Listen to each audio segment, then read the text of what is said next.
Hello, everybody, and welcome to another episode of The Rotation.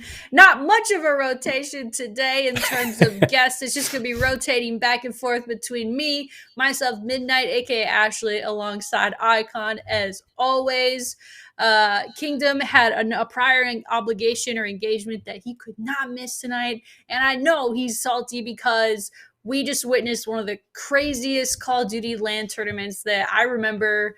It's been a few years since there was one that was that crazy. You had upsets, you had predictable things happening, but at the end of it, OpTic won their own major, which was insane to watch. So IKON, woo! Give me a little bit of an IKON recap of the OpTic major, the first one of the year. Yeah, so I guess the first thing that I'll mention is I feel like this was what I wanted the CDL to be, if that makes sense. I know COVID happened, and then the end of the MW season, we had to go online, and then last year was all online. Towards the end, we finally got back to LANs, but it felt like when the CDL first kicked off during the Modern Warfare season, like I remember the kickoff that you guys had in Minnesota and how hyped that was. Then I remember going over to London and seeing the London crowd, and I thought that event, and then slowly but surely it went away. And I feel like this was just the atmosphere and the crowd involvement. I feel like this is the first time we really kind of got back to that energy. And I think it showed in viewership. Of course, it helps that OpTic was frying and was in the finals and, so on and so forth. But I just feel like this is what the CDL needed. And with the rest of the majors, I know Major 2 is in Minnesota. I can't wait to see what the crowd is like there. But hopefully it just builds on the momentum from this first major. So in terms of the major overall, I guess starting towards the bottom, if you're looking at storylines, Dang. I think look at it all. I know it's like I feel like we could talk for an hour just about this. Yeah. But storylines in general, I think if you start at the bottom, there are some teams that probably aren't happy with their rosters. You look at NYSL. They played LA Thieves, and I know that's a tough matchup for them to be the first matchup, and it's either win or go home. But against LA Thieves, I mean, even if it was someone else, I'm not quite sure that they would have had a great major there. And another team that's in a similar boat, I think, is LAG.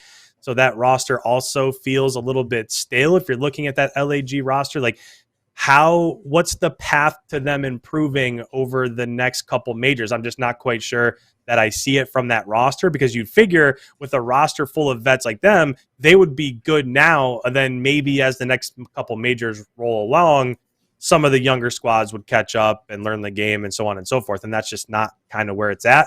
Another storyline would be the Seattle Surge. Throughout the first 2 or 3 weeks, they were like the surprise team, number 1 in a lot of power rankings, and they lost their first matchup to the Paris Legion. And that was the first match that Paris had with their new sub, with Tom Gravity on the squad. So I'm not quite sure where Seattle goes from here. I mean, you would figure after having such a good start, and Sib and Pred looked like they were unbelievable and poised to have MVP quality a season ahead of them, and they get beat by Paris. And I think Paris is slowly but surely going to be improving. You look at what we did. So Minnesota ROKKR, they came out, got an impressive 3-0 victory over LAG. And that was one that we all picked Minnesota to win. But if it would have been competitive, I don't think any of us would have been surprised by that, just because of the level of talent that LAG has on their roster. But that 3-0 against LAG, I felt like, okay, we kind of set the tone. We know what to expect moving forward. And then unfortunately, in that elimination round 2, we ended up losing to the LA Thieves. But I kind of take that with a grain of salt, because I feel like LA Thieves ended up taking Atlanta FaZe in that next round, or in that next round matchup to map 5. And if they beat Atlanta FaZe, if they clutch up in that S&D, I'm not sure that they don't beat Toronto and London and make it all the way to a finals, because they're, for me, one of the top 3 or 4 teams in the game right now. And if you look at what FaZe was able to do after that, they got a 3-0 victory over Toronto and a 3-1 victory against London. Those matches really weren't close at all. So LA Thieves was the only squad that gave the Atlanta FaZe a run for their money. So if Minnesota somehow wins that matchup, who knows what happens, in the next few rounds. So, it's unfortunate, but I think if we were in the other side of that bracket and played, Boston or Paris, and then played potentially Toronto, I think those are matches that we probably end up winning. So this isn't a time to overreact and say what's wrong and so on and so forth. I'm sure we'll get into it. I just think you played a really tough squad that's probably a lot better than their finish here in this major showed. And then, of course, the biggest storyline here is OpTic. I was one, so I'm sure we'll talk about prediction points in a bit, but I was one again in those matchups against the Atlanta FaZe. I just wasn't so sure yet because we really hadn't seen an overwhelming amount of success from OpTic leading into this major. I think definitely after their first two matches, they played far better, but it wasn't against the best competition in those last three qualifying matches. So I wanted to see, could they really step up to the plate against the Atlanta FaZe? And that first matchup was a doozy. They came out, won that map 5. And then from there, it's like there really wasn't a ton of exciting matches until the grand finals, because the other winners finals matchup against London, great story out of London because they've been a squad that's kind of been down in the pits, battling in that 9 through 12 range the last couple of years. So London coming through, making it to a winners finals, that was great to see, especially out of a roster that's so young and has so much potential ahead of them. And then other than that would just be the grand finals. It was an incredible grand finals. Of course, it was a little bit unfortunate what happened in that Gavutu control, because the way that Atlanta FaZe was playing, that would have given them that control map, and it easily could have shifted the rest of that series just because. So map 8 would have been OpTic's worst hardpoint map. So if they win that control, it forces the map 8, which is without a doubt OpTic's worst map in mode. So Atlanta FaZe probably wins that, which means it probably goes to a map 9. So I know that I've made a point about this, on some of my videos and stuff, and a lot of people saying it was 5-2. I mean, it really wasn't that close, but it could have been, and it's just an unfortunate situation where I believe the life count was like 18-5 or something. So if something ridiculous, man. Yeah, if Arcades doesn't start lagging there, I mean, they probably win that round, and then they probably win map 8, and then who knows what happens in map 9. So I know we're kind of extending things down the line here, but in the end, I mean, it was a super impressive showing out of OpTic, all the way from their first match to beating FaZe in that second round to throttling London, and then pretty convincingly winning that grand finals there. So overall, a ton of storylines. It was good to see OpTic's success, and I'm excited for what ROKKR can do moving forward heading into their home major. Yeah, absolutely. It was one of my favorite, like I said at the beginning, one of my favorite LAN events or tournaments to watch for CDL. OpTic pulls off a massive W. Look at Seth; he looks so happy. This is before he even knew he won. Imagine how happy he is now. But yeah, I mean, you look at everything that went down. I feel like there were some surprises. I wasn't super surprised with London. I think I predicted them to win. I think so. I thought they looked really good in their last couple of qualifying matches, but I wasn't sure I was going to translate because we talk all the time about younger players going on LAN for the first time or playing on that main stage for the first time. And I don't know the exact stats, but I feel like every single one of those London Royal Ravens players, it was their first time on that main stage. And to see how well they performed and losing to, respectively the grand finalists of the tournament, I think that's really impressive from them. So they're a scary team to watch out for. I was also really hyped to see how well Breach played. I ended up picking them a couple times. They're kind of like my sleeper team. I feel like with Methods, I don't know, maybe I'm a Zinni fan girl, but I just think he's got that leadership. The whole team is, they're kind of this, I don't want to say a leftover squad, but definitely like a squad that was I think the last one to form in the CDL this year. And so to watch them turn up on LAN and do their thing was super impressive. And then, you look at the rest of it, Legion, the Baguettes, they get their first win. Let's go, dude. I was so hyped. That was amazing. Their post-match interview too, where they won, they all looked surprised. Yeah. It was pretty funny, dude. I'm not gonna lie. I like Paris Legion. I hope they keep, doing their thing. I think they've only ever been like truly like really competitive way back at the beginning of the CDL, the first year of the CDL. They were pretty decently competitive at first. So I'd like to see them get back to that. But yeah, I mean, overall, a lot of the points you made were sound. I do agree. Like when you're looking at the grand finals, so because FaZe came from the lower bracket and OpTic had already beat them, there's not like 2 best of 5s. There's no like map advantage, but where you do have the advantage as the winners finalists, I guess, is in the map vetoes. So a lot of those maps, to your point, were stacked towards OpTic's favor at the beginning of the best of 9. That's why you see them take such a huge lead. And I definitely agree with you. If they would have lost, I think that search, it was a search they went on, right? Or was it control? The Gavutu control was the one that was in question, yeah. No, not in question, just the one that they won on. Like the final map that they won on. Otherwise, the Berlin S&D, yeah. Berlin S&D, okay, yeah, that's what it was. So if they would have lost that, like, to your point, it would have got real dicey, because then you're going in. I mean, and FaZe is, I would say FaZe is the most well-rounded team map pool-wise. Like, I feel like there's no map where they're like, shoot, like, we're not going to be able to do this. We lost already. Like, there's none of that vibes from them. So, but yeah, to see OpTic, I mean, listen, guys, former OpTic member, I've literally watched every single OpTic competitive match since 2010. All right? I have never seen their search and destroy look so just sound, right? Like, just really technical. They're playing fast. I mean, this whole game plays like fast, crackheads everywhere, but like there's so much, like there's just deeper levels of strategy you can tell, and they're all playing together instead of individually so much better now. And so I think a lot of that's attributed to their coaching staff. You got Rambo Ray, of course, you got Sender, then you got General backing it up with, he's the sub, and I think kind of helps on some of their strategy too. So yeah, OpTic was really impressive this major. I do think, like, honestly, and this isn't the reason they won. I mean, maybe it is. I think the fans being that loud and energetic for you while you're playing is a huge advantage. It's insane. Like, that it's, yes, it's the noise can be equally distracting to both teams, right? But like, just the energy and knowing that you have all those fans behind you is absolutely insane. So that was really cool to see. OpTic wins their own major. Hopefully, ROKKR can do the same thing in less than 1 month. Dude, we don't remember when we used to get like a week between like stages and whatever. Like, okay, yeah, you have the LAN and then there's a week off, and now no, screw that. We're going right back into the qualifier. 3 days, we're back at it. Don't even change your teams.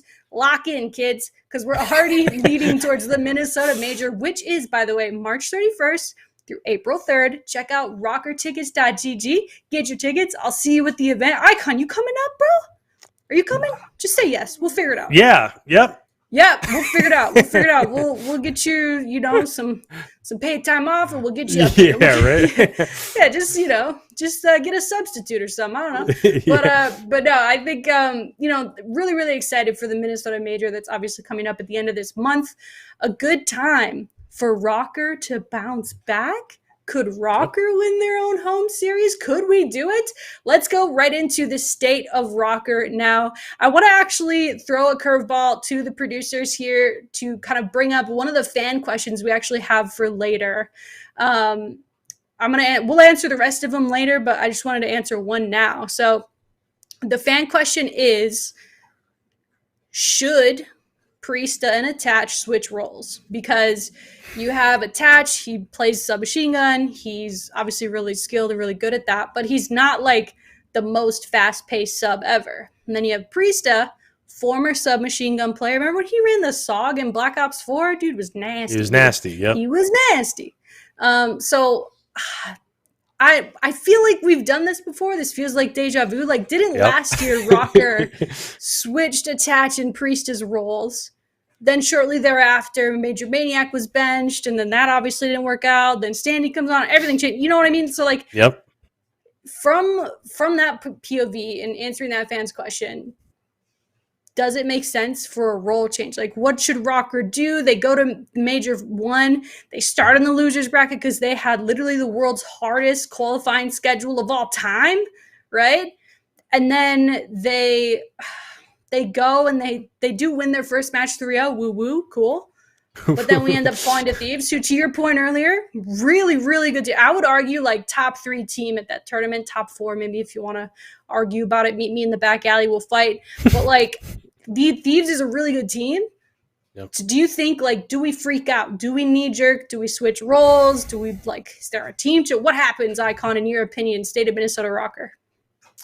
I guess I'll start this by saying, one, I think it's good that we have the players on our roster to even have this discussion, because there's a lot of teams in the CDL that really can't have this discussion because their flex isn't capable of doing both. So we're kind of in a situation where we have seen Priest fry with an SMG in the past. So the only reason why this comes up is because Priest has had so much success in the past using both weapons and playing both roles. Now, the counter to that is that if you look at especially the matches that were on land that we just played, Attach was the best player on Minnesota's roster. So in that matchup, that 3-0 matchup against LAG, he was 64 and 47 for a 1.36 KD. Now, everybody else played well. It's not like there was one person that played bad or whatever, but he was far and away the best player. And then in that next matchup against LA Thieves, he was 91 and 74 with a 1.23 KD. And like Standy had a 0.8, Priesta had a 0.8. And, you know, it's against LA Thieves. Those dudes are disgusting. So you play them, I mean, it's going to be a tough matchup. So I guess my first point would be that Attach on land is basically the best player on the roster. So when you start to mix that up and kind of change different roles, I'm not quite sure that's the answer yet. The other thing that I would point out is, you know, you were mentioning, is this too much of a knee-jerk reaction? If you look through the teams that we played in this first major, we started with OpTic, which, you know, we were able to get a win over OpTic. And then we played Seattle when, at that point in time, they were the best team in the CDL. They were ahead of everybody else for whatever reason. That was, you know, very early on in these qualifier matches. We played London. We played the Atlanta FaZe. We played LAG twice. We lost to LA Thieves. So when you have that string of matches, I mean, you're playing some of the best teams in the CDL. Some of those are going to be tough. You're not going to win those. Whereas if you look ahead to what's on our schedule moving forward, going into the second major, we played Toronto, which, I mean, they're a great squad, but they haven't looked as good as they've been in the past. I mean, that should be a coin toss as far as I'm concerned. Whoever shows up that day and whoever's frying and feeling themselves, that's the team that's going to win that matchup. Then you play Paris, then you play Boston, then you play LA Thieves, and then you play New York. So Toronto, LA Thieves are going to be tough. But the other three, I think, you know, now, again, we're still a few weeks out from a lot of those, but the schedule gets monumentally easier. So I guess my reaction at this point in time is I don't know if it's such a great idea to take who's been your best player statistically and swap his roles when you've played the best teams in the CDL, especially when your schedule coming up lessens quite a bit and there's, you know, kind of an equal opportunity there to make winners bracket, go on a run. You know, if you make winners bracket, and I think that's something that we need to stress as well. We started, you know, we were 2-3, but the seed that we got for that first major wasn't great. So we started in losers bracket, and it's kind of all on the line there. You don't have a chance to show up and not perform in one match or have a bad day or whatever. So if we have a far easier schedule and we make winners bracket and you win one or two matches, now all of a sudden all of these issues are fixed. You're wiping your hand of them. Okay, Minnesota ROKKR's back. So I guess I get the point of view. I'm just not quite sure that I would do it so soon. Yeah, I'm right there with you. I mean, listen, I'm not a coach, all right? I'm just MiDNiTE on the rotation, all right? I don't know what you know, we should do, or, you know, where we should land with who does what and what do they use and how do you do it. But this just feels like, I mean, we're going in circles. Last year, around this time-ish, we were having the same conversation. They should switch roles. Let's see Attach on an AR. Like, yes, Attach is good with an AR. I think he's good with anything. He's Attach. I do think he showed a lot, like, when he picked up the automaton and he was using that this past weekend, whoo, sheesh, he was icing everybody. But I don't know that just, oh, we had a rough stage one, let's switch our roles. We already did that last year. Then they bench Major, then Standy comes on the team, then the roles go back, and guess what? We won a freaking event with the exact same roles that we have right now. Am I saying that's going to happen again? I mean, hopefully, obviously wishful thinking, but like, what I'm saying is this team has the resolve to figure it out and bounce back. Now, does that mean that, okay, whatever, MiDNiTE, let's just keep, if it's not working, we'll just keep doing it, right? No, I don't think that, but I do think it's too early to say otherwise, right? It's too early to be like, yeah, this isn't the team comp we need. Something needs to change, whether it's roles or however they want to kind of figure it out. But I don't think that it's time to, hey, attach, run an AR. Hey, Priesta, go figure it out. Somebody in the chat here, we're looking, who said it? I'm sorry. I'm trying to pull it up. Vital Monroe said, I hate to break it to you, MiDNiTE, but they did switch roles last weekend at some point, but they switched back. Actually, I don't remember seeing Priesta running a sub. I do remember seeing some 3 AR scenarios, but I don't think I remember seeing Priesta run a sub. That's, I think, pretty common, right? Like, you start thinking, okay, like, let's just try this real quick. But if they switch back, like, what does that tell you? It's not. Or I mean, I'm not sure about that, whatever particular thing he's talking about either. But it also could have been something where Priesta gets a kill on an SMG, picks up the SMG, and then he's in a situation to use, an SMG for that life, and it just so happens that that's when they were on board with him. So, I mean, that's a scenario too. I don't know if they switched the whole map, but, that easily could have happened. Yeah, you never know. And then also, I mean, you look at last year, and after we tried that experiment of the role swap, it was, well, Priesta's ceiling is way higher as an AR, so let's put him back there, right? Like, yes, Priesta could be really good with a sub. He's also a really freaking good player. He's going to be good with no matter what you put in his hands, but it's all about the ceiling, baby. It's all about how high can you get, what levels can you get, and last year we were able to unlock to the top level. We were able to do it. We won an event. I hope we win another one, man. It would be so cool if we won our own home series. If we do that, you don't want to miss it. Go to rokkrtickets.gg. Bro, dude, I'm manifesting an OpTic ROKKR finals. Like, that would make my whole life. I'm manifesting it. I'm aligning my chakras. I'm doing the sage. Whatever you got to do. I'm sorry if that's just, I don't even know. Help me manifest. Somebody help me figure this out. Let's go OpTic ROKKR finals. But yeah, I mean, Old Right's question here. My thoughts are, let's not swap roles yet. Let's see how these qualifying matches go, right? Like, let's see where we're at in these qualifying matches. They're already starting up, right? So we're going to get right back into the thick of it, and we'll kind of see how things shake out. In other news in the state of ROKKR, what were your reviews of ROKKR after the initial weekend? We already talked a little bit about, like, recapping Major 1 and everything, but, like, are you in panic mode right now, IKON? Should we be in panic mode, or should we be in, like, okay, that went that way, let's see what happens next? For me, I don't think you change anything right now. I think it's super early. The schedule plays into this, like we've mentioned quite a few times. I mean, if there was a strength of schedule stat out there, I'm sure we're number 1 or 2 or somewhere in the top 3 there. Now, if you're talking about when would be the time to maybe hit the panic button and swap roles or whatever, would be if these next qualifiers don't go well, because these are teams that you should beat. I mean, we talked through the schedule. We talked through the teams we've already played, how a lot of these teams that we've played are in the top 2, top 3 in the CDL.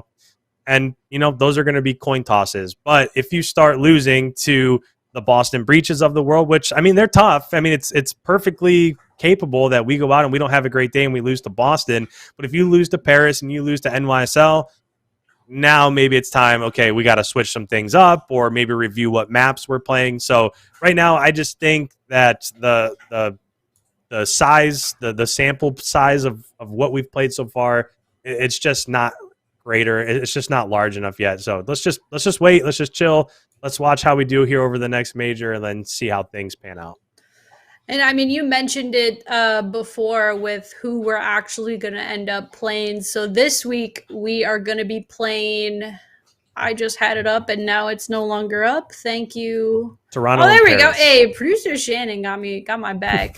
So we're playing Toronto and Paris. Toronto's looking like not Toronto. What's going on with that? Are they about to be kings of the South? Are we kings of the North? We'll see, I guess, this week. But what do you make of Toronto's struggles thus far? Yeah, it's a good question. I mean, I will say going into the season, they're one of the teams that had the latest start because a lot of their players were still over in EU. So they didn't necessarily have all of that initial practice time leading into the kickoff classic and a lot of those. And then they also played some of their qualifier matches with a substitute. So for me, now let's not get it twisted. For me, I still think Toronto's the fifth best team in the CDL. It's just that we're so used to seeing the Toronto Ultra as okay, you have Atlanta FaZe, and then you have the Toronto Ultra. It was like those two in a class of their own. I think we're so used to seeing that when we see them struggle a little bit, we're like, okay, kind of what's going on there. But the other part of it is it's one of those things where it's who they've played as well. They lost to the Atlanta FaZe, and they lost to the London Royal Ravens. And then before that, they lost to the LA Thieves and OpTic Texas. So like that is crazy. Dang. Yeah, and they're still 4-5 playing. I mean, you'd have to say those teams that I just mentioned are top four. Those are probably the top four they teams in the technically CDL. are. If you look at the standings, it's Atlanta FaZe, OpTic Texas, London, LA Thieves. Dude, London's 20 points ahead of Thieves. What the heck? And then you got Toronto Ultra, 10 points behind Thieves in fifth. And so it's hey, the producer Shannon got the cities. Hey, so this is where we're at. We're at seventh, right? If we're able to beat Toronto, theoretically, and then we beat Paris and hopefully Toronto loses, Minnesota ROKKR's in like fourth or fifth or fifth or sixth, right? We're hanging in there. Let's just win the major, go to one. Yes, that's what I think too. That's what we should do. There's got to be. I think if the crowd comes to Mystic Lake Event Center on March 28th through April 3rd, sorry, March 31st through April 3rd, we could give them the energy. I'm gonna be there. I'm gonna be giving them my energy the whole time, bro. The whole time. But yeah, I mean, I feel like Toronto is a tough matchup, but they're not good at hardpoint. We only won one hardpoint map on LAN, right? They didn't win a single hardpoint map on LAN and still placed where they placed. Toronto Ultra is crazy. So it's going to be, I really feel like whoever wins that first map in the series takes it. Yeah, I want to point out this comment in the chat here. So Jason says in the chat, strength of schedule doesn't matter. You're trying to be the best, so either you can beat the best or you got work to do. But in this scenario, we're talking about CDL points. So, for example, like if you're looking at the LA Thieves have wins so far because not everybody is playing the same teams. LA Thieves has wins over NYSL, the Florida Mutineers, the Paris Legion, and NYSL again. So LA Thieves has 40 points on teams that are in the bottom four of the league. So I get it. If you're talking about a major and you're in winner's bracket and you're trying to make a run and win an event, yes, it doesn't matter. You're going to have to beat an Atlanta FaZe or an OpTic Texas or somebody else that's at the top. But when we're talking about where we're at in the standings in comparison to some of those squads that are in the top four, it's not an even comparison because we haven't had the opportunity to play Florida and Paris and NYSL twice yet. I mean, eventually it'll all even out, but right now you have to take those things into consideration when you're talking about where teams are placed. Yeah, I definitely agree. And especially when you look at it through the lens of if our round versus Surge, if our overtime map 5 versus freaking Iceman, Seattle Surge goes different, we're probably in the winner's bracket. And then we can afford to lose on LAN. We obviously couldn't afford to lose. We started in the lower bracket, and that's where I do think strength of schedule, when you're looking at the beginning of a major cycle, it matters because that dictates where you're seated in the tournament. That dictates the side of the bracket you start on, whether it's upper or lower, and that's huge. So I do agree with you. Strength of schedule does matter, but ultimately, like your point, Jason, correct. If you want to rule the CDL, you do got to beat everybody. And I think like we've been talking about it all season so far. I kind of like this is the most competitive version of the CDL, and I feel like it's redundant, right? We say that every year, like, oh my gosh, like the player base just got cut down to this. It's going to be so competitive. Year 2 happens, you see a lot of shifting. Oh my gosh, it's so competitive. Same thing this year. It's so dang competitive, dude. I feel like Florida could rip a win on anybody. You never know what Florida you're going to get. Same with Surge, right? They come out hot, then they slow down. You never know how they're going to adjust. So yeah, dude, it's competitive. You do have to beat everyone to be the best. But ultimately, I do think it matters how those qualifier matches go and how the schedule strength plays out there. So, hey, Will in the chat. Shout out, producer Will. Remember to hit that like button. Yes, like, subscribe, tell your mom about the podcast. Get her in here, dude. Get the iPad going. I'm just kidding. But for real, guys, appreciate if you'd like and subscribe on the channel. It really helps the channel grow, and it helps, more people joining the rotation is always a good thing. All right, IKON, we're going to go into dude, we should get like a sound effect for this segment. The IKON number crunch. Crunch. What's the IKON stat this week? What's relevant? What we thinking? Yeah, so I'm going to get real nerdy here for a few minutes. So let's lock in here. So the first one we did last week, I really talked about Minnesota ROKKR and what we had to do heading into that first major to have success. And a lot of those things that I kind of brought up came true.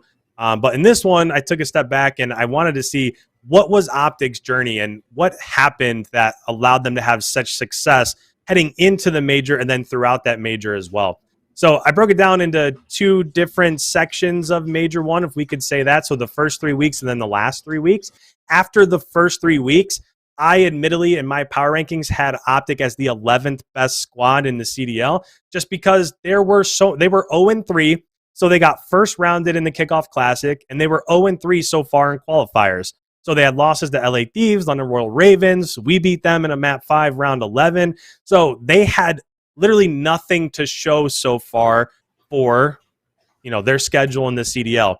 And just to kind of put that into comparison, their hardpoint record was 2-4 throughout those first 3 matches. Their S&D record was 1-4, and their control was 2-1. So they were in a scenario where they were playing well in control. They were able to get it to a map 4 and a map 5. They just weren't able to clutch up. And when they were losing, they weren't losing those hardpoints and those S&Ds by much.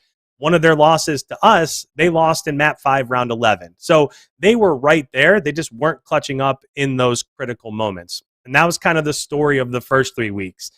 The last 3 weeks, which were the last 2 weeks of online qualifiers and then the major, everything kind of turned around. And it has to deal with how they were performing in each of those game modes. So overall, they were 7-0 over those last 3 weeks. They had wins against Paris, Toronto, and Boston.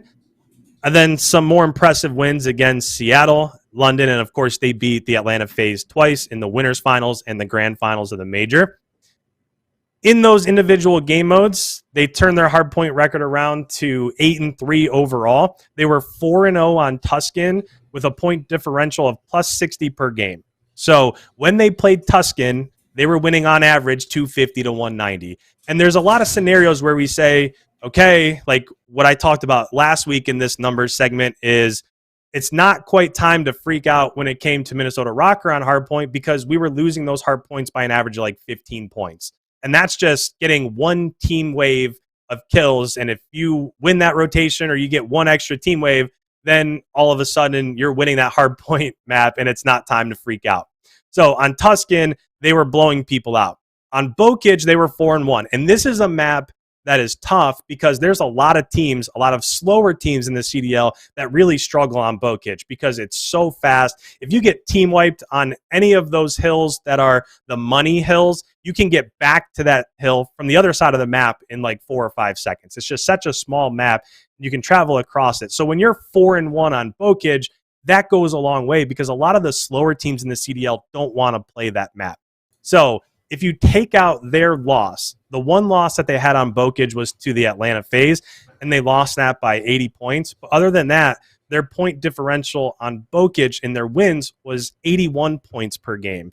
So they were winning that on average 250 to 170. So in hardpoint, you have to kind of pick your poison. Which of those maps do you want to play them on? Because they were playing really well on both of them. In S&D, this was the biggest question mark for me, but in S&D, their record was 7-2, or was 7-3, their map record, with 2 of those losses coming in the grand finals against the Atlanta FaZe. So outside of that finals, they were 7-1 in S&D. So for me, that was always the biggest question, because when you look at who their roster was made up of, you have Shotzi, Illy, and Dashi, who really made a name for themselves as being S&D stars. And it just kind of figured that if they were able to turn around S&D, which they should, because it's how a lot of those young players built their careers, they're going to be disgusting. And that's exactly what they did. And it was a strong suit heading into Major 1. But last and not least here, when we talk about control, I know we've mentioned it a lot when it comes to ROKKR, is that last year we had success because we were so good at that control mode. And it just so happens if you're good at S&D and you're able to win those controls, well, there's your path to victory. And this year, that hasn't been the story for us. But for OpTic, they were 8-0 those last 3 weeks. So they didn't lose a single map when it came to control. And a lot of that has to deal with their dominance in defensive rounds. So there's only 2 maps. And on Gavutu, on defense, they had a 15-2 round record with an average of 10 lives left per round. So not only are they winning those defensive rounds, but they're beating people and having 10 extra lives left. And then on Tuscan, those defensive rounds, they were 6-1 on defense with an average of 11 lives left per round. So when you take all of this into consideration, you lead the CDL in lives left per round. When you have more lives left per round, that leads to more map 5 defenses. And if you're disgusting at defensive rounds, then that's going to be more map 3 victories. So if you're good at hardpoint or search and you can win those control modes, there's your path to victory. So overall, when it comes to OpTic, what are they doing so good? They were able to turn it around on a couple of those maps. Their controlled defensive rounds were disgusting, and they basically didn't lose in S&D. So that's kind of what I came up with this week, and that's why OpTic was able to have success throughout their first major. Damn, bro, I thought you'd come out with like one outlier stat. You're like, yeah, kind of interesting, cool. Like, you just broke down how OpTic literally I'm a nerd for turned this the stuff. entire ship around and then just pummeled their way to a victory. I mean, it makes sense, right? I am interested to know, and if I ever get the chance to ask, I definitely will. Like, how did they start so poorly, right? They started 0-3 or 0-2, like you said, in the qualifying matches, and then it's just like they flipped the switch. They figured something out. If they're that dominant, I mean, it's to your point in those modes, then it's just, gosh, man, that's where you want to be at. That's definitely where you want to be, having that type of success. And I don't know how you gather those stats, if you're just notepadding it on game day, but really appreciate that. So, I mean, there's not like a huge main topic this week. I mean, you have some murmurs of like team changes, but like I mentioned, like the schedule, going from, okay, we just get done with a LAN on Sunday and we already have qualifying matches coming up Thursday through Sunday, I believe. Oh, sorry, it's Friday through Sunday. That is going to just accelerate this whole thing, right? That's I think the main topic, and we can get in, if you'd like, to predictions. Now, Hey. I don't want to talk shit ever. I would never gloat or brag or whatever, but I gotta say, I'm proud of myself. Pull it up, Shannon. Sheesh. Here's how we started, bro. I started with 50 points. I was down 25. This was day 1, right? This was day 1. This was me, struggle bus in the back of the bus, just struggling. I'm motion sick. Some kid next to me threw up. I'm just on the struggle bus, bro. And I don't know. I started, okay. Day 1 goes by, pretty good. Hey, you were doing your thing on day 1 too. I was like, dang, man, I hate when I'm down and then you just like get correct predictions, correct map counts. But then, I mean, me and Kingdom, I tied with Kingdom. So I'm like, okay, I'm back, I'm here. And then we go to day 3. Sheesh! That was huge. That's a full 5. That's a full day. 5 correct match predictions from yours truly. Even got a map count right in there. I believed in London. I did. I was like, bro, London's nasty. Toronto looks shook. Sheesh. Dude, at majors where I turn up. And then you have the final day where I just absolutely You just mopped smoked, up. bro. Holy cow. I went from 50 points to 135. I had 15 of 18 correct predictions with 5 or 6, I can't remember, correct map count predictions. Shannon, where's my belt, dude? Will, where's my trophies? Listen, I haven't won yet. I mean, I did win last year's predictions, also a flex. But right here now, this it's going to be a competitive year of predictions. This is only stage 1. We have 4 more stages ahead of us, and you have chance. It's going to be crazy. But were you just like, and I believe for most of these I predicted first as well. So like, were you just like, dude, what is going on? Where's the crystal ball? Or like, I mean, you still did pretty well for the weekend. I think I just like went crazy basically. Yeah, I think it was a couple things. One, I thought Paris coming off of their first victory, I thought with the addition of Tom Gravity, they would play a little bit better in that matchup against Boston, and they didn't. So that was a big pick there. I wasn't quite sold on London. Even when we did predictions the final week, I still wasn't sold on London, and I just figured, okay, we're on land where Toronto plays super well. I just figured that was one that they would continue to win. And then I wasn't sold on OpTic yet. I knew that they were looking tough.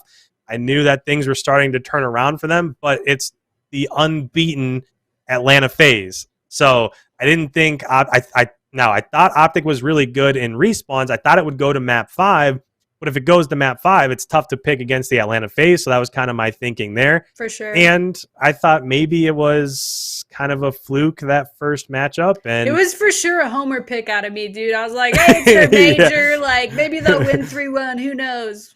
You went with OpTic in this matchup, and you went with OpTic in the grand finals. So yeah, major props. I mean, I didn't quite see it. Now, if Arcitys didn't lag, I'm going to stick by it. I think it goes to map 9, and who knows what happens there. I think OpTic still wins at map 9. I do think if it would have went to map 9, I don't know. OpTic does have a tendency where if they're getting come back on, they kind of they turtle a little bit. But I think they were flying on the magic green wall carpet ride. I'm sorry, that doesn't make any sense. But like... They were going off. Dude, shouts to Kingdom. Look at his prediction. Correct map count at the end. Yeah, well, like you said, I mean, we haven't seen this success in S&D from OpTic in many years. Never, ever. Yeah, so I wasn't sold on it, but right now they're the best S&D team in the CDL by far. So maybe things have changed with the additions of Illy, Dashy, and Shotzi. Yeah, I think when I kind of started to really get some momentum, when I chose Breach over Paris, I thought Paris, like teams, this happens in sports too, when you get a huge win, right? A huge moment. And I'm not going to lie, I've seen the Vikings do this. They have a huge win, a huge moment, and they're like, yeah, we got the next one. And then they just come off flat. They're like, they wasted it's like they wasted their whole energy on the one before. And I just had a good feeling that Breach was going to take care of them. So, man, it was a really great weekend of COD, though. And now like I said, we're already just like, it feels kind of bad. I mean, it's not like it was champs or anything, but it feels kind of bad. Just like, okay, on to the next one. But like, we're on to the next one, baby. It's Minnesota major time. The qualifying matches start this week. Look at us go.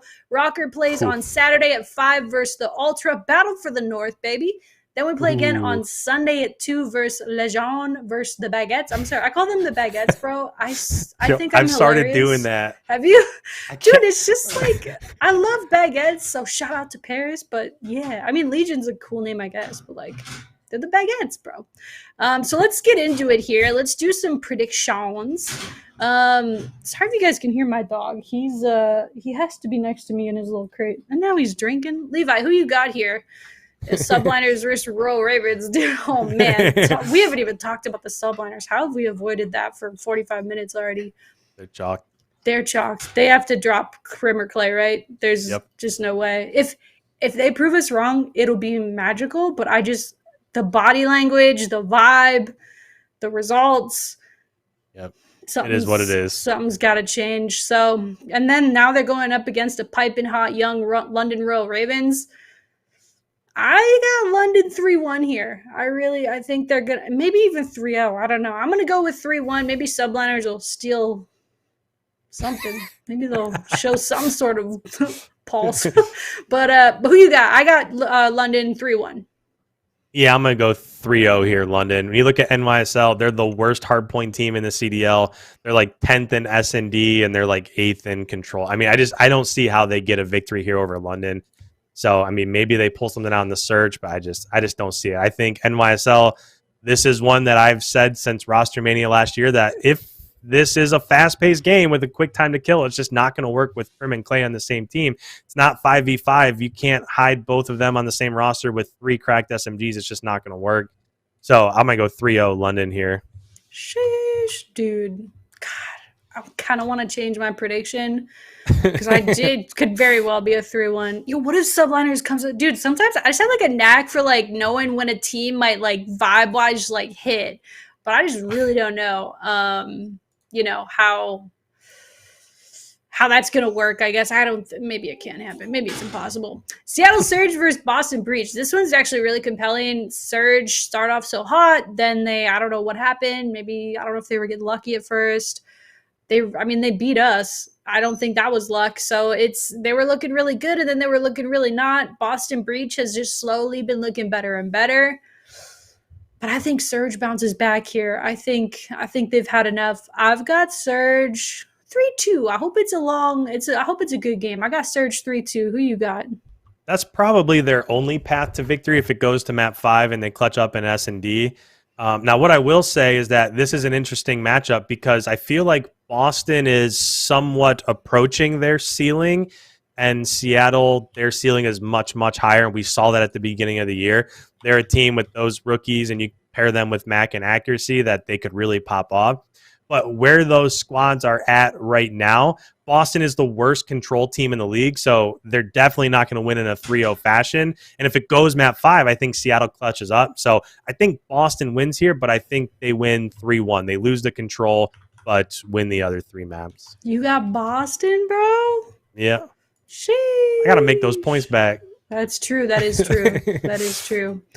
All right, last match of Friday here. Florida Mutineers versus Los Angeles Guerrillas. Man, both of these teams, the teams that could have, should have been, dude. Look, which one of them is going to turn it around first? We'll see, dude. I think Mutineers, they had some moments, like I said, you never know. Sometimes you're just going to get an on-fire Florida Mutineers, but I feel like them without Neptune this year, they just don't have as much of that, like, we're going to take over the whole game now. I do think Big Wake and Skies, everything they got going on is still really good. But LAG, I was actually really surprised to see how poorly they played on LAN. Those are all LAN vets on that team. I know they had a rough schedule, obviously facing us, but dang, dude, I really don't know this one. I'm going to go LAG. I got LAG 3-2. I think it's going to be close. I think Friday's going to have some banger matches, honestly. I think, LAG 3-2 is who I got. Yeah, these are some tough matches. I want to see if NYSL can show up. I want to see kind of if Seattle can regain. But Florida versus LAG, I'm just not quite sure I see a path to victory for LAG. When you look at Florida, they've been playing much better. They were very close to beating Boston in their second matchup of that major. Of course, they got the super impressive victory over the Seattle Surge. When it comes to Florida, interesting fact here, they are the second best control team in the CDL. So mix that with the fact that LAG is basically the worst. That's a map that they should win easily. Then when you look at the other 2 game modes, when it comes to like S&D, LAG is terrible. Florida's not great. I'm not quite sure I see a path to victory here. So I'm going to say it's probably competitive, but if it goes map 5, Florida's a better S&D team. So I'll go 3-2 Florida. Sheesh, dude, this is going to be sink or swim for our prediction points, man. We're both predicting, we predicted the same team in the first match, but the other 2 have been way different. So I'll let you go first for, there's more matches on Saturday. I'll let you go first for Saturday, kind of suss some of these out.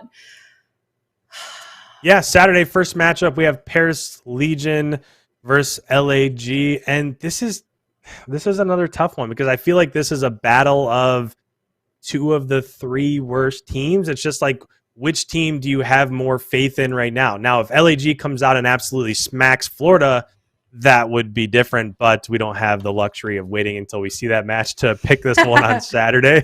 True.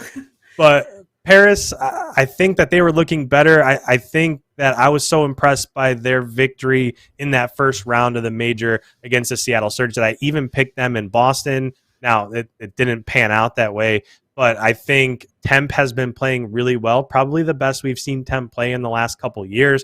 You add in Tom Gravity, who his stats were filthy this first weekend. I know it was against a Seattle team that's struggling, but he seems to have brought quite a bit to that roster. And LAG, if you're talking about vibes and that whole thing, I'm just not quite sure that they're feeling the most confident. So, you know what? I'm going to say this goes to map 5. And like I had the same kind of rationale for that Friday matchup with LAG, they're just not a good search team. So I'm going to have Paris clutching up 3-2 in the map 5 S&D. This is going to be a crazy differential, dude. I have Paris losing, bro. 3-1. Okay. I really think they had their flash in the pan on land, and now, word on the street, from what I've seen on Twitter, is that there is going to be some sort of team change with Paris. Like, they were already going to make a team change, and then they won a match, and they're like, oh, crap. We already have this guy in our books. What are we going to do? So I think I do think like Tom Gravity, them on land, Thames playing well. Like, I do agree. They're on the upswing, okay? I'm not just going to, this isn't like shit on Paris forever and ever, okay? But I just I see LAG bouncing back. I don't think that team is going to crumble after a bad land performance. I do think that they're going to be able to bounce back. So actually, I have LAG winning here, 3-1. This, bro, all these matches are bangers on Saturday. Holy cow! What do you think about London Royal Ravens and LA Thieves? Yeah, these next couple matchups here are gross. So when it comes to London versus LA Thieves, I have 2 of the top 4 teams in the CDL. I mean, I think both these teams are really feeling themselves. They've been playing super well as of late. LA Thieves, I thought, was an S&D away from making a grand finals. So, I mean, this one's tough. Now, what I will say is that when it comes to hardpoint and when it comes to control, London's the better respawn team. And not that LA Thieves is bad, but they've just been playing better. Now, when it comes to S&D, LA Thieves is one of the worst S&D teams that there are. So you have to kind of think, or at least I think, is this going to end up going to map 5? Because if it goes to map 5, then London's going to win because LA Thieves just don't have it figured out when it comes to S&D. But if they can clutch up and win maps 1, 3, and 4, the respawns, then LA Thieves will win. Now, for me, London's playing so well, I just can't see them losing a hard point, a control, and another hard point. I can't see that in the same series. So I think this goes to map 5, and since London is a much better S&D team, I have London winning 3-2. All right, we're finally aligned, IKON. The MiDNiTE and IKON stars have aligned. I agree. I do think London... God, both these teams just have looked so good, right? They're the top 4 in the top 4 of the CDL, right? So this is going to be a really, really strong matchup. It honestly, to me, is like a coin flip. Like, who's going to show up on that day and do better? I do think that London, to your point, they are better at search. I think that Thieves they're going to give them, a handful on the respawns, and Lord help them if they end up playing Gavutu. Can we get some more maps in the games, by the way? Come on now. Jeez, bro. ROKKR got crucified for picking Gavutu. Like, you didn't want to see the other one. I mean, I guess technically, like, I was like, dude, why are they playing them on Gavutu? That makes no sense. Like, how do you not veto that? But I think it was, God, I'm so bad at the map names. One of the map that we vetoed, we were 0-3 on, and we just must not have felt Tuscan. Yeah, we just must not have felt confident at all on that map. But I mean, hey, I guess to the point, if there are less maps in the game, you got to master them, right? Yep. I think if there are more maps, there's more flukiness. So anyway, that's a whole rabbit hole I could just go down forever, is talking about the maps and then the vetoes and then how you get there. But yeah, I got London 3-2 versus Thieves, but I would not be surprised if Thieves won 3-1, right? It wouldn't surprise me, and that's going to be a super, super match. ROKKR versus Toronto, the first Battle of the North, right? This year? Yeah. Let's see who's the other years don't matter, all right? This one's the one that matters. I agree. We beat them in the Stage 5 Major last year, and now we're just going to roll it into this year as well. Yes, I hope so. All right, this matchup, ROKKR versus Ultra. This one is a bit tough because I'm not quite sure what Toronto Ultra is going to show up week in and week out. And that's kind of the only indecisiveness that I have. When it comes to Toronto, their losses as of late, they lost to, now, they weren't close losses. They were bad losses, but they lost to the Atlanta FaZe. They lost to the London Royal Ravens. So the losses that they're having in no way, shape, or form are bad losses to like NYSL or Paris or something like that. They also have a loss to LA Thieves. But on the flip side of that, the teams that we've beat, we have a couple wins against LAG. And then the last matchup we had was against LA Thieves. So coming into this one, it's like, where are we going to be at? And where is Toronto going to be at? So this one is the ultimate toss-up for me because there's no real trends here. Like, we have a couple pretty nice wins, and then we lost to LA Thieves. They have a couple decent wins, and then a couple matches that they didn't show up on. So it's, what's the projection going to be here going forward? Just because of the fact that I know you're going to go Minnesota ROKKR here, I got to go ahead and I got to pick what I think the map count will be. So I'll go ROKKR here. I think it's going to go map 5. I think we're going to clutch up in the S&D because that's what we're best at. So I'll go 3-2 ROKKR, and we'll see what your map count is. I was thinking through that. I was thinking, I mean, both of these teams, their bright spot is not hardpoint. The hardpoint's not been good for either team, and I think it's going to come down to the hardpoint. I see ROKKR. I see us winning a hard point. I see it going 3-1 ROKKR. I really do. Ooh. I hope I'm correct. I hope Ultra doesn't win. Oh my gosh. Bro, that'll kill my vibe for sure. But no. But I mean, Ultra's a good squad. This is a really close match. And if you look at like we were looking at the standings before, you don't have to pull it up, Shannon, but just we're 20 points behind Ultra. If we're able to beat them here, we're on their heels then, right? So, and even if I think, because it looks like Ultra only plays once this weekend. So technically, if we were to sweep this weekend, we will be ahead of Ultra, which is always a good feeling. So I got ROKKR 3-1. Last one here, FaZe versus Surge. Sheesh.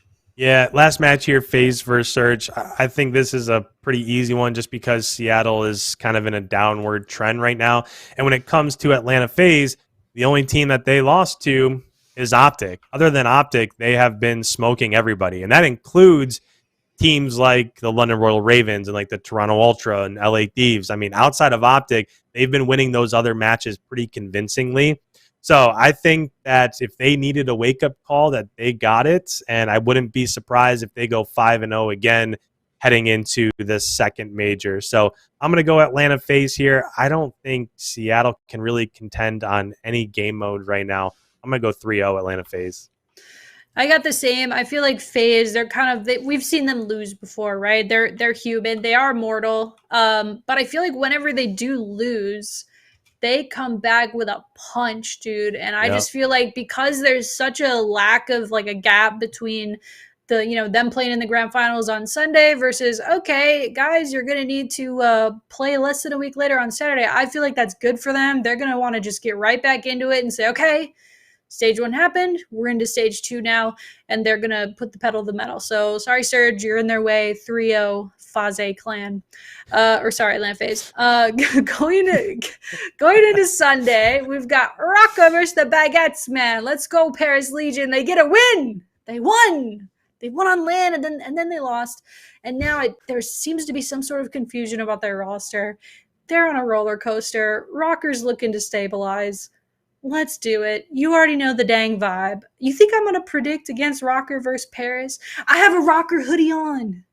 I live in Minnesota. I can't in my right mind ever predict against ROKKR, but I especially can't do it when they're about to play Paris. So I've got ROKKR.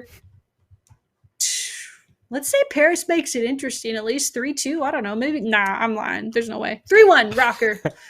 ROKKR might drop a hard point or something like that, but we'll be okay. We'll be right there.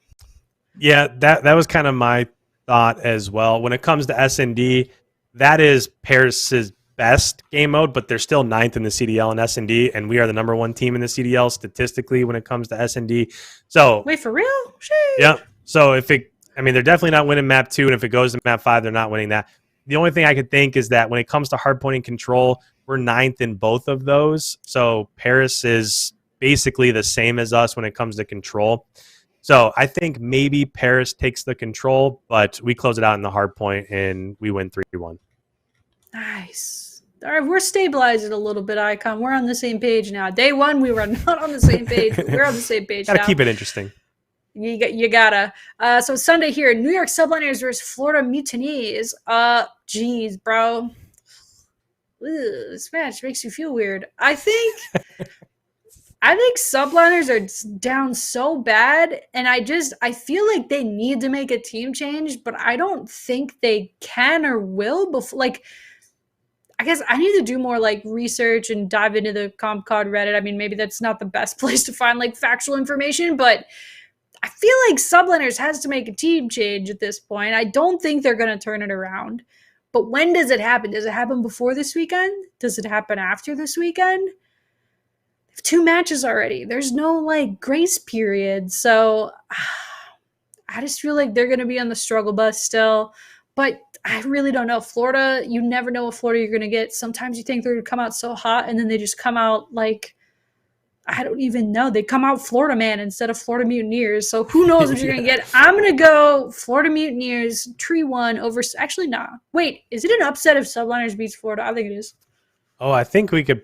Well, no, I don't know. I mean, Florida's the 9th team and Subliners are the 11th ranked team right now. True. So. True. Damn, they're both down bad. This is my down bad match of the week. That's got to be a thing. This is the down bad match of the week. The New York Subliners versus Florida Mutineers. Both these teams need a win like yesterday, and I think I'm not going for it for upset points. Maybe this is where they turn it around. Maybe Krim just turns into a robot, takes over the comms, tells everybody exactly where to play, and then Big Wake somehow has a bad map, and then they win. I don't know, bro. 3-2 NYSL. I don't even really believe it. This is a coin flip, though, I think, between both these teams. Who knows? Yeah, both of these rosters didn't really make sense to me a few months ago, and they don't really make sense to me now. When it comes to Florida, the strength of their team was always Skies and Awakening, so they had their flex, they had their main AR. Bringing in Vivid, I thought, was tremendous because when it comes to pacing, he's one of the fastest SMGs in the league. And then all I needed was another SMG to pair alongside Vivid, and they signed another main AR. So I don't know. I just don't see the makeup of their roster working out. And same thing with NYSL. They're kind of in the same boat with their 2 main ARs that play, pretty slow. But when it comes to this matchup overall, New York Subliners are the worst hardpoint team in the CDL. Worse than us? Sorry. Worse, yeah. Florida Mutineers are the worst SND team in the CDL. So the only difference here is that Florida is statistically the 2nd best control team. So oh, wow. I guess maybe New York wins the SND, but other than that, I just don't see the path to victory here. So I'll say 3-1 Florida in this matchup. I got 3-2, and they're going to steal a respawn somewhere by some grace of God. Some sort of hard point match is going to go their way. Who knows?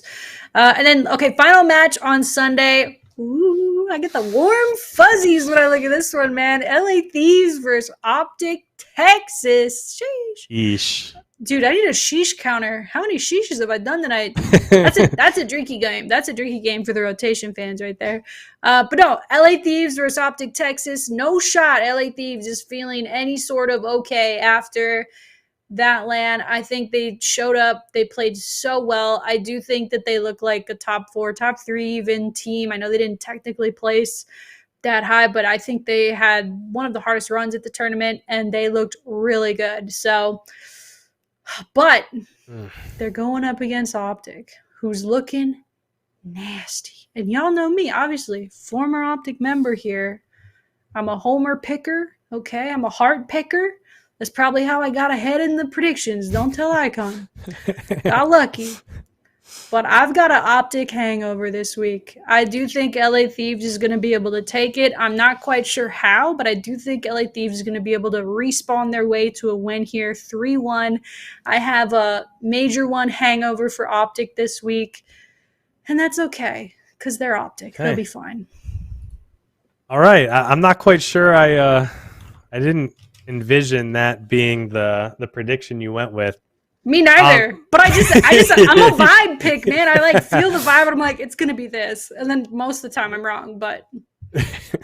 All right. Yeah. I mean, the kicker here is that OpTic is absolutely shredding in S&D, and the LA Thieves are the 10th worst S&D team in the CDL.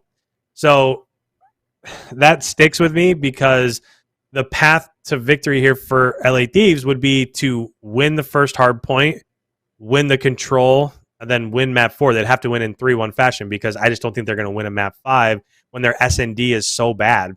And I just don't think I don't think that's going to happen. And I mean, it could. I mean, who knows? Maybe OpTic got their victory and then they're having a slow start to the week. And, you know, I mean, we've kind of seen this in the past from traditional OpTic teams that they look like one of the best teams in the CDL or in the CWL for the first month or so. And then it just kind of. They kick their feet back up a little bit. They hit the autopilot. Yep, that's kind of what they're. That's something they're known for. But I think this squad is different just because I think Shotzi, Illy, and Dashi are just absolute grinders. And when you have those three playing like that, I think Scump is probably more motivated now than ever before. And their coaching staff, they now have a coach that can kind of hold them to the fire, right? It's not like Scump and Formal are in charge. I mean, you've got probably, I mean, if you're thinking of who's going to be able to control those guys and get them to focus up and practice and take it seriously, going to be Rambo. So I'm not sensing the hangover yet just because of who they have on both their roster and their coaching staff. So I think maybe it gets interesting. I think LA Thieves gives them a run for their money in the respawns, but I just don't see the S&D. So I'll say 3-2. It goes to map 5. OpTic wins 3-2. I don't think you've ever predicted OpTic when I have not. You might be right. Same with ROKKR. What? This feels weird. I just know. I mean, I hope it's not true. I want OpTic to win forever until they play ROKKR. Then I want them to lose. I just know how they are, man. I just feel like they're gonna go. Actually, I mean, you think Rambo Ray's gonna let that fly though? Hey, we won. We're the best. I just don't see it. That's true. I bet Rambo's got him playing 8s right now. Yep. I bet, dude, I actually don't feel very confident in my prediction. I'm going to stick with it, though. LA Thieves 3-1. There will be, listen, we're looking at the prediction points. Let's look at the prediction points again, just to remind ourselves, you know, like where we all fell here. Let's check back in a week. Yes, that's what I'm saying, though. Like, if this weekend, this is inaccurate. I have 135 points on the record. Thank you, Levi. Levi knows all about it. Aww. Sorry, my cat walked into the room and Levi's upset. But yeah, listen, look at it. You're only down by 15 points. After this next weekend, there's going to be a big swing, and I'm scared. We had a lot of different predictions, yeah. We've got a lot of different predictions this weekend coming up, and I'm pretty stoked to kind of see what happens. So anyway, let's get to, I think we got 2 fan cues before we get out of town. We already answered one earlier during the State of ROKKR, and then we got Andrew Larson here. I know this is for questions about ROKKR, but MiDNiTE, how was it watching OpTic Texas win the major? It was awesome. Like I mentioned, anytime that ROKKR is out of a tournament, or even if they're not playing OpTic, or if, I mean, I guess there are times where, like, if it benefits ROKKR for OpTic to lose, I'm like, okay, I kind of hope they lose. Like, let's go. Let's get ROKKR number 1. Let's win the tournament. Let's do the thing. But if ROKKR is out of the tournament, or they're not playing OpTic, you already know I'm bleeding green. I got my old OpTic jersey on. I got my hat on. I'm screaming at my TV. I was so stoked to watch them win. They did such an incredible job. Their own major. The crowd was nuts. Just everything about it was really cool. So yeah, super stoked to see OpTic win. Super happy for the boys over there. And it was amazing. Hopefully we can replicate that success. Keep the tradition going of the home team winning their own major. Because Minnesota ROKKR's major is coming up the end of this month, baby. Let's go. So it was cool. It was awesome. Next question here. What do we got? I can't say this person's name. Shub Dazai. Nope. Shub. You give that a shot, Icon. What's that guy's name? No, you had it perfect. You were great. Shub Dazai asks, does pineapple go on pizza? Not for me personally, but I'm not going to ever hate on other people's food decisions, even if they're wrong. No, I'm just kidding. But I'm not a warm fruit person. Like, warm fruit makes me feel weird. I do like pineapple on other things. I like pineapple by itself, but I like it cold. I don't really like it warm, and then mixed with cheese and stuff. It's not my vibe. Icon, what do you think? Yeah, no, actually, when it comes to fruit, pineapple is my favorite fruit. But Really? the It's whole good. thing, just it being on pizza, just weirds me out. But if you love it, whatever. I mean, you guys do whatever you want. I'm Yeah. not here to hate, like you said, but for me, that's a no shot. Yeah, I would never hate. If you want to be disgusting, that's on you. Oh, my camera's out of focus again. My bad, guys. Come back, come back. Sorry, I moved earlier and I went out of focus. Hey, T1 production here. Come on, camera. I promise you. Yo, look at my can someone read my palm and tell me if I'm gonna die ever? I I feel think like I'm that in, says ROKKR is going to win Major 2. yes, dude. Yes. Yes, man. I hope so. I don't like warm fruit, and my camera's okay. It's a little bit better now. Anyway, that's gonna do it, ladies and gentlemen, and ladies in between. I guess, yeah. I mean, final thought. This week is crazy, bro. We're already going from a huge major. I feel like I expended so much energy, like Call of Duty passion, and now we're right back into it this week. Final thought is I'm excited. Let's bounce back, baby. ROKKR on top. 5 ever. And yeah, do you have any kind of final thoughts before we go, Icon? Yeah, I could have sworn. So I didn't really think about it until, we were kind of getting ready for this. Is I could have swore that there were the 3 weeks of qualifier matches last year, and then right into the major, and then the week off was after the major to give a little bit of break afterwards. So Yeah. this feels weird. It feels like, we shouldn't have predictions yet. We shouldn't be talking, heading into new matches yet. Right. But hey, 3 days and here we go. So we got no choice. But yeah, I mean, the more Call of Duty, the better as far as I'm concerned. So I'm ready to watch, and let's see what happens here. It seems like there's a bigger mid-season break instead of 1 week breaks intermittently. There's a bigger, like, okay, this is like a bye time, like a bye week, bye couple Okay. weeks, whatever it is. Don't quote me on that. I got to go look at the website. I don't know what I'm talking about. But anyway, want to say thank you so much for watching or listening. Remember, ROKKR plays this weekend at, trying to pull up the schedule here. Yo, give me the schedule. 5 producers. Central Time on 5 Saturday. Central Time on Saturday against Toronto Ultra. And then we're playing Paris Legion at 2 p.m. on Sunday. So make sure to tune in. Also, make sure if you're in Minnesota or if you want to come to Minnesota, trust me, it's about to get warmer, okay? It's going to be like very nice in less than a month. On March 31st through April 3rd, we are having an event in Prior Lake, Minnesota at Mystic Lake. The casino, we're having it in the event center. The event center is actually really sick. It's like new. It's kind of like a big convention center. It's like they only built it in the last 5 years. It's pretty new. Looks pretty cool. It's a super dope spot. So definitely check out the tickets. ROKKRtickets.gg. Get you some. Come there. Bring a friend. I'll see you there. I'm going to be screaming like a wild banshee. The crowd's going to be sick. So thank you everyone so much for listening, watching. Take care of yourselves. We'll see you next time.